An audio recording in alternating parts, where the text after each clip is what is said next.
మనుషులు లేని ఇంట్లో చెదలు పడతాయి, ప్రేమలు లేని మనసులో వ్యధలు పుడతాయి. నీరు లేని చేనులో పంట ఉండదు, ప్రేమలు లేని గుండెలో ప్రాణం ఉండదు.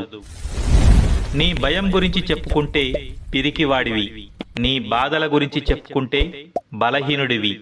అన్నీ నీలోనే దాచుకుని మౌనంగా ఉంటే ధైర్యవంతుడివి అంటుంది ఈ సమాజం.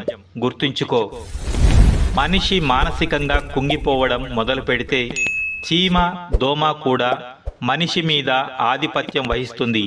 విజయానికి మూలం మనస్సు శాంతంగా నిబ్బరంగా ఉంటే ఏదైనా సాధించవచ్చు.